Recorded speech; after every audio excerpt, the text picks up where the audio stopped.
Driver சொந்தங்களுக்கு வணக்கம். இன்றைக்கி ஒரு ஆர்டிஓவில் வந்து அறிவிச்சிருக்காங்க. என்ன அறிவிச்சிருக்காங்கன்னா, 15 வருஷம் ஆன வண்டிக்கு எஃப்சி எடுக்க போனோம்னா 12,000 15,000ன்றாங்க. அதே மாதிரி அடுத்த வருஷம் போனால் கூட ஒரு 2,000 3,000 கூடுதுங்கிறாங்க.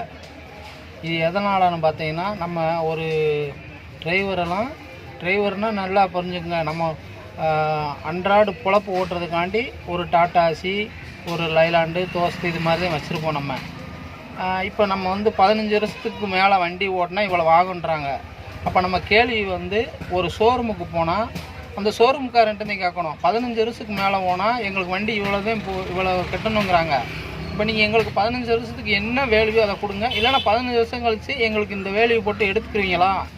நீ ஒவ்வொரு டிரைவரோ ஒரு சாதாரண ஓனரோ ஒன்றுமே ஷோரூமில் வண்டி எடுக்கிறதா இருந்தால் போய் முதல்ல ஷோரூமில் உங்கள் வண்டி புது வண்டி எடுக்கிறோம், 15 வருஷத்துக்கு அப்புறம் எங்களால் அவங்க போடுற அமௌண்ட்டை கட்ட முடியாது.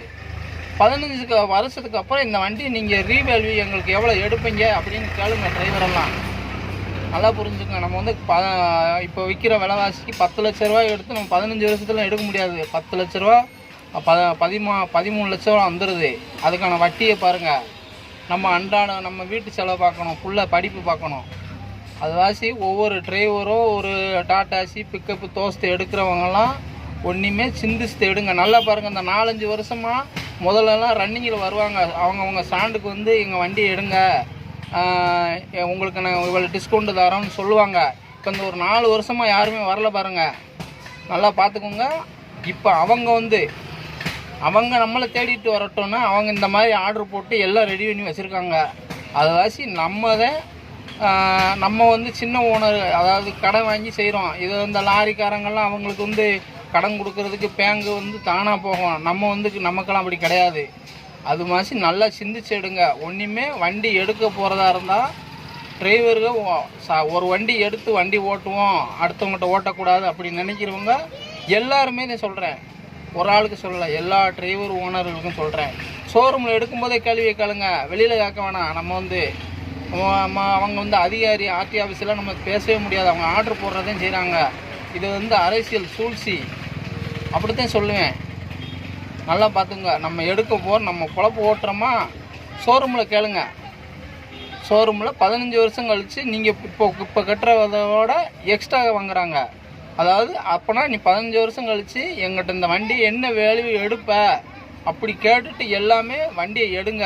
இதை ஃபுல்லாக டிரைவருக்கு ஃபுல்லாக பரப்புங்க. இந்த நியூஸை தயவு செஞ்சு பரப்புங்க. இல்லைனா நம்ம எல்லா வாழ்வாதாரம் போகும் பாருங்கள். எல்லாம் இப்போ சாதாரண இருக்கிறப்ப வெளியில் ஓட்ட முடியாதவங்க தான் இப்போ ஓட்டிகிட்ருக்கோம். சின்ன வண்டியை வாங்கி அவங்கவுங்க ஊரில் தான் ஓட்டுறோம், வெளியிலாம் ஓட்டலை. 1-2 பேர் தான் வெளியே ஓட்டுறாங்க. மீதியெல்லாம் அவங்கவுங்க சொந்த ஊரில் ஒரு பக்கத்தில் ஒரு 10 கிலோமீட்டர் 15 கிலோமீட்டர் தான் வண்டி ஓட்டுறாங்க. அப்படி ஆளுதான் அவங்கெல்லாம் வந்து சம்பாதிக்கல. அப்படி எங்கேயோ வெளியில் வேலைக்கு போகிறதுக்கு நம்மளாம் வச்சு வண்டியை ஓட்டிகிட்டு இருக்காங்க. அவ்வளோதான். 15 வருஷம் என்ன எடுக்க முடியும்? 2010 வந்து ஒரு டாட்டா ஏசி வந்து 2,96,000 இருந்துச்சு. இன்றைக்கி என்ன ரேட்டு பாருங்கள். அந்த 96,000 நம்ம அந்த டயத்தில் அடைச்சிட்டோம். இப்போ வந்து அடைக்க முடியாது. இப்போ வந்து கரெக்டாக அந்த வண்டி எடுக்கணும்னாலே நமக்கு 8-9 லட்சம் வந்துடுது. 9 லட்ச ரூபாய் நம்ம எங்கே எடுக்க முடியும்? நம்ம வீட்டு வேலையை பார்ப்போமா, சாப்பாடு பார்ப்போமா, ஃபுல்லாக படிப்பு பார்ப்போமா? அதாவது தயவு செய்து ஷோரூமில் வண்டி எடுக்கிறவங்க ஃபுல்லாக 15 வருஷம் கழிச்சு என்ன ரீவேல்யூஷன் எடுப்பியா அப்படின்னு சொல்லிட்டு வண்டி எடுங்க. இல்லைன்னா எடுக்காதீங்க. ஒரு வருஷத்துக்கு எந்த வண்டியும் ஓனர் எடுக்காமல் இருங்க. ஆட்டோமேட்டிக்காக அவங்கள வந்துடுவாங்க. இது எல்லாத்துக்கும் டிரைவர் எல்லாத்துக்கும் பரப்புங்க. நன்றி.